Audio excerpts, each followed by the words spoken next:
कांग्रेस के लोग आपातकाल के इस धब्बे के कलंक वाले दिन ग्वालियर में धरना देकर के क्या बता रहे हैं? दो मुद्दे लेके आ रहा है कि हमने संविधान की हत्या की।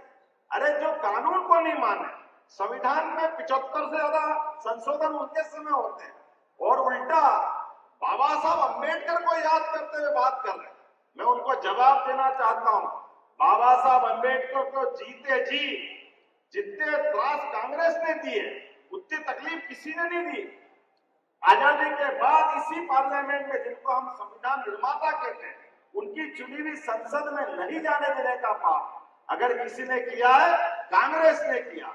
उनकी पार्टी के खिलाफ ताकत से लड़े, उनके 2 सदस्य जीत गए और 2 सांसद में से एक सांसद ने कहा डॉक्टर अंबेडकर को तो लोकसभा में आने ही देना चाहिए।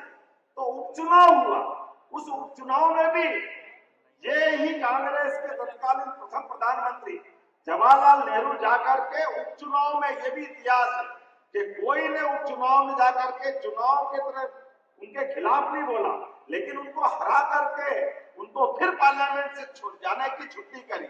उतना ही नहीं, उनने उनका जब शरीर छूट गया 1956 में, उनका देहांत हो गया, तो मरने के बाद भी पाप डॉक्टर अंबेडकर का दाह संस्कार दिल्ली में नहीं होना चाहिए। और तो और जब उनके परिवार वालों ने, बाकी लोगों ने कहा कि कोई बात नहीं, दिल्ली में अंत्येष्टि मत करने दो, तो बंबई ले जाते।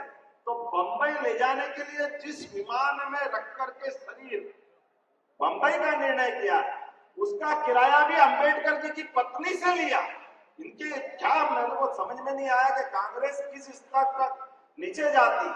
उसका किराया उनकी पत्नी से लिया और उससे भी आगे बढ़कर के हमारे इंदौर के पास महू में उनकी जन्म स्थान है, उस जन्म स्थान पर एक ईंट लगाने का काम इनने नहीं किया और ये अंबेडकर जी की बात कर रहे हैं। मुझे इस बात की खुशी है, हमारे भारतीय जनता पार्टी के माध्यम से न केवल अंबेडकर जी के जन्म स्थान, बल्कि उनके शिक्षा स्थान, उनके दीक्षा स्थान, उनके सभी प्रकार के 5 पंचतीर्थ बनाने का काम हमारी सरकार ने किया है। ये हमारा उनके प्रति सम्मान है।